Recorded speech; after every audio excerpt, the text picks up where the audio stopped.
Hi friends, welcome back to my channel. ఈరోజు మన ఛానల్లో తెలంగాణ స్పెషల్ రెసిపీ సర్వపిండి ఎలా ప్రిపేర్ చేయాలో నేర్చుకుందాము. వీడియో స్టార్ట్ చేసే ముందు నా ఛానల్ని సబ్స్క్రైబ్ చేసుకోండి. అది ఎలాగంటే కింద రెడ్ కలర్లో సబ్స్క్రైబ్ బటన్ కనిపిస్తుంది కదా, అది ప్రెస్ చేయండి. పక్కనే బెల్ ఐకాన్ కూడా వస్తుంది, దాన్ని కూడా ప్రెస్ చేయండి. ఇలా చేయడం వల్ల నేను చేసే వీడియో నోటిఫికేషన్స్ అన్నీ మీ వరకు వస్తాయి.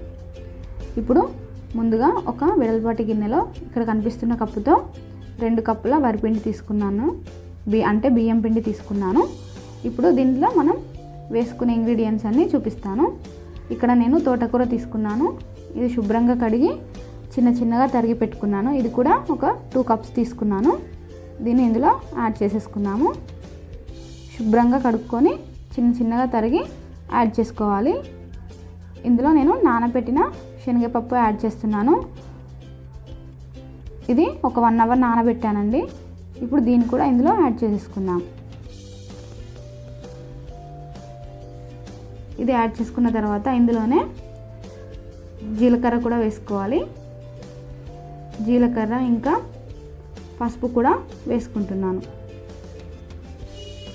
పసుపు వేసుకున్న తర్వాత ఇక్కడ నేను పచ్చిమిర్చిని మిక్సీలో వేసి ఇలా గ్రైండ్ చేసుకున్నాను. అంటే పచ్చిమిర్చి పేస్ట్ వేసుకోవాలి, కొంచెం కారం పొడి కూడా వేసుకోవాలి. ఇప్పుడు మనం సన్నగా తరిగిన కొత్తిమీర మరియు ఉల్లిపాయలు ఇంకా కరివేపాకు వేసుకుందాం. ఇక్కడ వెజిటేబుల్స్ ఎంత వీలైతే అంత చిన్నగా తరిగి వేసుకోండి. ఇప్పుడు ఇందులోనే తగినంత సాల్ట్ వేసుకుందాం. ఇక్కడ మీ టేస్ట్ని బట్టి మీరు సాల్ట్ యూజ్ చేసుకోండి. నేను 3 టేబుల్ స్పూన్స్ వేస్తున్నాను. సాల్ట్ వేసుకున్న తర్వాత వీటన్నింటినీ బాగా మిక్స్ చేసుకుందాము.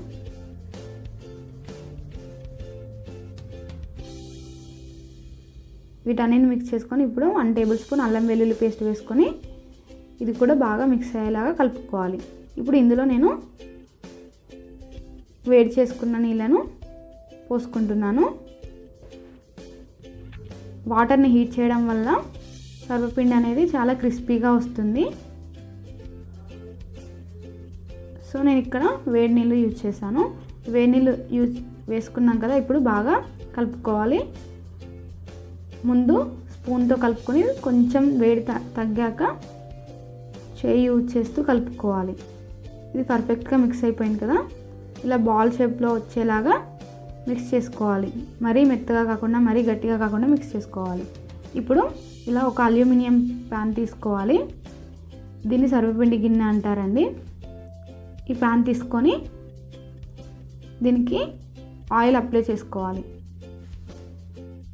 ఈ గిన్నె మీ దగ్గర లేకపోతే కొంచెం మందంగా ఉన్న అల్యూమినియం గిన్నె అయినా తీసుకుంటే సరిపోతుంది. ఇప్పుడు ఇలా ఒక బాల్ సైజులో పిండి తీసుకొని ఇలా గిన్నెకి మనం ఒత్తుకోవాలి. సర్వపిండిని టోటల్గా ఈ ప్యాన్ అడుగు భాగాన వచ్చేటట్టు ప్రెస్ చేస్తూ ఇలా వీడియోలో చూపిస్తున్నట్టు టోటల్ అడుగు భాగం మొత్తం ఈ పిండిని స్ప్రెడ్ చేసేసుకోవాలి. మరీ సన్నగా కాకుండా మరీ లావుగా కాకుండా మనం ఈ సర్వపిండిని ప్రిపేర్ చేసుకోవాలి. ఇప్పుడు ఇలా మధ్యలో హోల్స్ చేసుకోవాలి. హోల్స్ అనేవి ఈ పిండి బాగా వేగడానికి యూజ్ అవుతాయి. ఇప్పుడు ఇందులో మనం ఆయిల్ వేసుకుందాం. ఈ ఆయిల్ వేయడం వల్ల సర్వపిండి అంతా ఈవెన్గా ఫ్రై అవుతుందన్నమాట. అందుకనే మనం ఆయిల్ వేసుకుంటాము ఇలా హోల్స్ చేసుకొని. ఇప్పుడు దీన్ని గ్యాస్ మీద పెట్టుకొని కుక్ చేసుకోవాలి. దీన్ని ముందు ఒక 5 మినిట్స్ హై ఫ్లేమ్లో కుక్ చేసుకొని తర్వాత మీడియం ఫ్లేమ్లో కుక్ చేసుకోవాలి. అది కుక్ అయ్యేలోపు మనం వేరే ప్యాన్లో సర్వపిండి ప్రిపేర్ చేసుకుందాం. దీనికోసం 2 ఉంటే సరిపోతుందండి, ఎందుకంటే ఒకటి అయిన తర్వాత అది చల్లారిన తర్వాత ఇది పెట్టేసుకోవచ్చు. ఎందుకంటే సర్వపిండి చల్లారిన తర్వాతనే మనం రిమూవ్ చేయాల్సి ఉంటుంది. సో ఇంకొక దాంట్లో కూడా నేను ప్రిపేర్ చేసుకుంటున్నాను. ఇప్పుడు ఇది అయిపోయింది కదా, దీన్ని పక్కకు తీసుకొని చల్లారనిద్దాము. ఎప్పుడైనా సర్వపిండి చల్లారిన తర్వాతనే రిమూవ్ చేయాలి, వేడిగా ఉన్నప్పుడు అస్సలు రాదు. సో దీన్ని చల్లారనిద్దాము.